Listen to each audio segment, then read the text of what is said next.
Há alguns anos eu era o tipo de pessoa que literalmente não ficava sozinha. Eu não gostava de ficar sozinha porque eu não gostava de lidar com o meu pensamento, porque aí eu teria que lidar com coisas muito mais profundas e muito mais sérias, das quais eu tinha muito medo, por exemplo, lidar com a questão da minha transição e etc. Então eu tinha muito medo que as pessoas descobrissem e que eu também tivesse que me posicionar a respeito. Então eu sempre era uma pessoa muito evasiva. Na maior parte do tempo eu sempre estava fugindo das questões e não queria lidar com elas porque eu tinha muito medo. Não só pelo que eu vivenciei, assim, vamos dizer que, por exemplo, eu vi as pessoas sendo muito preconceituosas, quando elas viram trans, tinha um discurso de ódio muito grande dentro da minha família também. É muito ruim quando você sente que você precisa esconder quem você é, porque as pessoas vão te odiar por conta disso. Então eu sempre vivia assim com um grande medo de ser quem eu era em todos os aspectos, e eu vou falar pra vocês muito sobre isso durante esse vídeo, porque eu tinha muito medo de como as pessoas reagiriam, de como eu seria viver no mundo a partir do momento em que eu começasse a impor quem eu realmente era e ter que lidar de cara a cara com o ódio e com o preconceito de muitas pessoas. Eu sempre fui uma criança muito ingênua e muito doce. No ambiente que eu vivia, por exemplo, até os meus 7, 8 anos, eu vivia em um lugar mais periférico, junto com a minha família, e eu tinha muita diferença com as crianças de lá. Até porque as crianças de lá, elas eram muito mais assim, tinham mais maldade, etc, né? Porque elas já cresceram naquele ambiente, etc. E eu ficava muito dentro de casa com os meus pais, e eu não tinha muito contato com aquela maldade que as pessoas tinham, até porque a minha família sempre foi muito caseira, etc, né? E rolava também aquela questão assim de você não deixar os seus filhos ir pra rua, até porque era um lugar meio que, vamos dizer assim, favela. Não tô dizendo de uma maneira pejorativa, tá, gente? Até porque hoje eu sei que tem um discurso super empoderador a respeito disso, e eu vejo uma parte muito boa também nisso. Não tinha aquela maldade de pensar que as pessoas poderiam fazer mal umas às outras. Quando eu ia pra escola, sofria muito preconceito, e como eu era muito inocente, eu não tinha muita noção do que tava acontecendo, eu não entendia muito bem, e eu ficava pensando por que as pessoas fazem isso comigo. Então eu nunca entendi muito bem isso. Hoje eu acho que eu tenho um repertório melhor, e eu pude ver muito bem, até bem assim de perto, o quanto as pessoas conseguem ser ruins e tóxicas, até onde vai a maldade das pessoas, e me surpreendeu, assim, muitas vezes eu vi, elas não se importam em literalmente ir lá e machucar outra pessoa. Como eu falei no vídeo sobre amizade, eu tive muitas amizades tóxicas, mas hoje eu quero falar nesse vídeo como a minha família é um ambiente tão tóxico. Eu levei muito tempo pra começar a perceber isso. Eu convivi com ele em determinado momento achando que eu tinha culpa por ser quem eu era, por me sentir da forma que eu me sentia, ou por querer as coisas da forma que eu queria. E quando eu tinha uns 9 anos, eu ganhei o meu primeiro computador. Eu era uma criança muito pobre, a minha família sempre foi muito pobre, então a gente não tinha condições de ter um computador. E pra mim aquilo foi uma grande novidade, porque sempre foi um sonho. Eu fazia aulas da escola e assim, eu me interessava muito por tecnologia. Então eu queria muito aprender a mexer naquilo, eu queria ter um em casa, sabe? Tipo, eu via na escola, eu queria ter um em casa, eu queria poder mexer. Foram as primeiras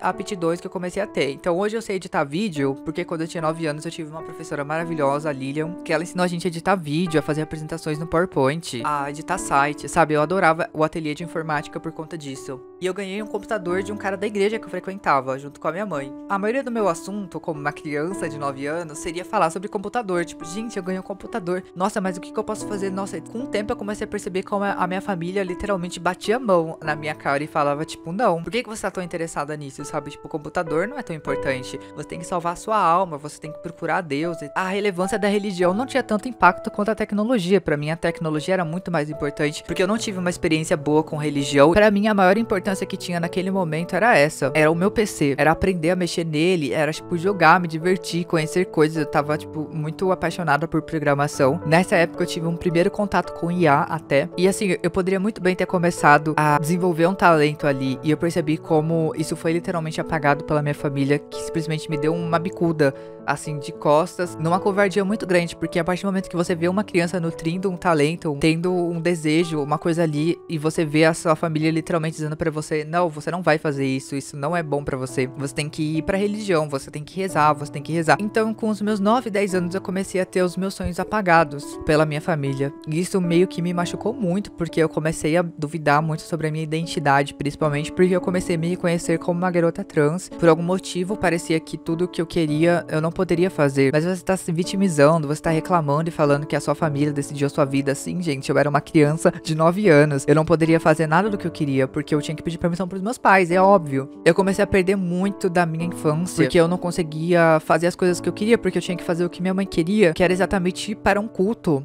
misterioso no meio do mato, um culto doentio até. Você literalmente tinha que abdicar das suas vontades, dos seus desejos, das coisas que você queria e rezar durante 4 a 8 horas seguidas por dia, gente. Então imagina só, pra uma criança de 9, 10 anos, você simplesmente querer seguir seus sonhos, seus objetivos e você não poder. Foi nessa época que eu comecei a ter muita dificuldade na escola, inclusive, porque querendo ou não, eu não tinha como me focar muito, porque eu estava desenvolvendo muita ansiedade por conta disso. Você simplesmente quer ser como as outras crianças, você quer brincar, você quer se divertir, você quer conhecer boa parte do mundo imenso que a gente tem, que hoje em dia eu fico pasma de ver quão grande é, né? O quantas culturas tem, quantas possibilidades tem, quantos caminhos você pode seguir na sua vida, e são muitos. Mas naquela época, todos esses caminhos que hoje eu olho e falo, nossa, eu poderia fazer tudo isso facilmente, naquela época pra mim era só algo impossível de alcançar, porque querendo ou não, eu olhava pra aquilo e via do outro lado da minha família dizendo que eu não poderia fazer aquilo, via as pessoas do culto que a minha mãe frequentava dizendo que eu não poderia fazer aquilo porque aquilo iria me levar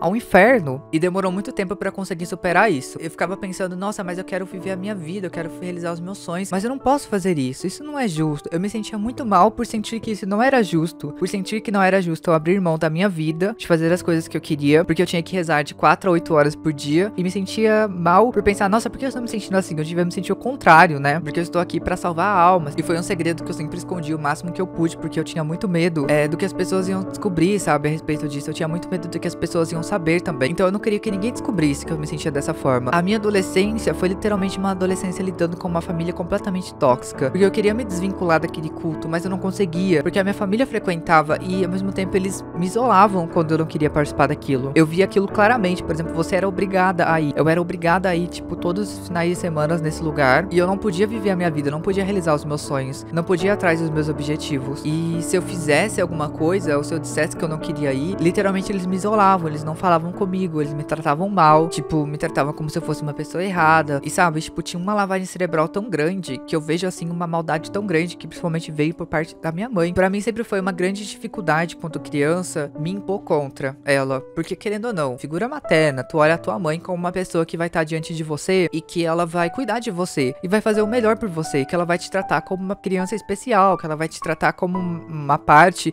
da vida dela, sabe, que ela vai te dar o mínimo, que ela vai cuidar de você, que ela vai te instruir, que ela vai te apoiar a conquistar os seus sonhos e seus objetivos. E foi sempre literalmente o contrário com a minha mãe. A minha mãe sempre foi uma pessoa muito fria e muito distante. Durante muito tempo, isso foi algo muito doloroso pra mim, porque quando você começa a abrir mão de quem você é, dói muito, sabe, e machuca muito. Então, além de eu lidar com a complexidade do mundo, de me sentir num grande problema, porque eu tinha que lidar com quem eu era, e eu não sabia muito bem quem eu era ainda, eu tava, tipo assim, confusa demais sobre o que eu era, e ao mesmo tempo, do outro lado, eu tinha a minha mãe me dizendo o que eu deveria ser, e ao mesmo tempo eu não tinha certeza sobre aquilo, porque eu via que não era aquilo que eu queria ser. Meio que pra fugir daquele ambiente, pra fugir dos meus pensamentos, eu acabei me envolvendo com amigos, como eu falei no último vídeo, amigos, assim, que não me trouxeram coisas muito positivas, e que me trouxeram muito medo, inclusive, também, de me aproximar das pessoas. Eu acho que eu demorei tempo demais pra me afastar das pessoas tóxicas da minha vida. E eu não estou dizendo me afastar somente fisicamente, mas eu estou dizendo me afastar também mentalmente, porque muitas vezes você convive tanto com a pessoa, escuta coisas que você não quer, ela age de coisas de formas que você não quer, e você passa a acreditar no que as pessoas falam a seu respeito. E tipo assim, eu convivi tanto com pessoas duvidosas, pessoas tóxicas, principalmente na minha família, que em um determinado momento eu passei a acreditar no que eles diziam a meu respeito. E fazendo análise, né, com a psicóloga e tudo mais, hoje eu percebo que não tem nada a ver, nada diz respeito a mim, diz respeito na verdade a eles, porque eles são esse tipo de pessoa que eles dizem, não sou eu. Hoje eu tô aprendendo muito mais sobre mim e aprendendo também os meus limites, aprendendo a impor limites. Gente, o não é muito importante. Se você é o tipo de pessoa que ainda não sabe dizer não, é muito importante que você aprenda a dizer não. A partir do momento que a gente começa a impor limites nas pessoas sobre quem a gente é e o que a gente sente, tudo muda. Eu demorei muito tempo pra entender que nem sempre tem a ver com a gente, muitas vezes tem a ver com as outras pessoas. Nós vivemos num mundo muito problemático, onde as pessoas, elas vivem frustradas, infelizes, e muitas vezes elas querem jogar toda essa frustração, todo esse lixo mental em cima de outras pessoas. E tipo, hoje eu sei disso. Eu sei que por mais que eu ame determinadas pessoas, às vezes é melhor me afastar.